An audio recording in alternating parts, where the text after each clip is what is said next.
Japan in the 1980s, a land of booming business, rising skyscrapers, and endless opportunity. The country was riding high on the wave of the bubble economy, a period of unprecedented economic growth that seemed like it would never end. But behind this glittering facade, a storm was brewing. A storm that would burst the bubble and forever change the lives of millions, paving the way for a phenomenon that would shock the world. Hikikomori. The 1980s in Japan were defined by what came to be known as the bubble economy.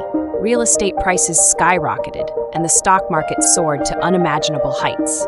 Companies expanded rapidly, and it seemed like anyone with a job was set for life.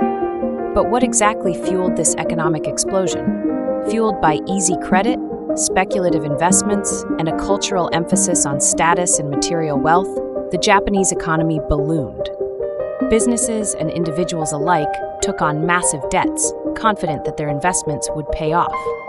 This created a cycle of increasing asset prices, where the value of property and stocks soared to dizzying heights. Everyone thought the good times would last forever.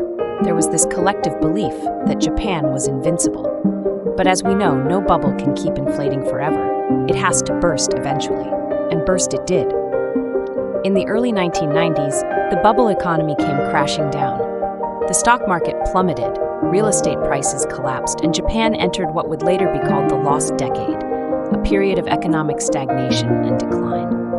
The burst bubble left in its wake a trail of destruction. Businesses failed, jobs were lost, and entire communities were left in economic despair.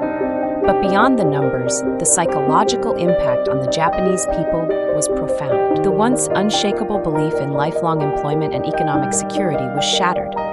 Amid this economic turmoil, a new and alarming social phenomenon began to emerge: Hikikomori. Hikikomori, or shut-ins, are individuals who withdraw from society, often isolating themselves in their homes for months or even years. But why did the collapse of the bubble economy lead to this drastic behavior? For many young people in the 1990s, the pressure to succeed was immense.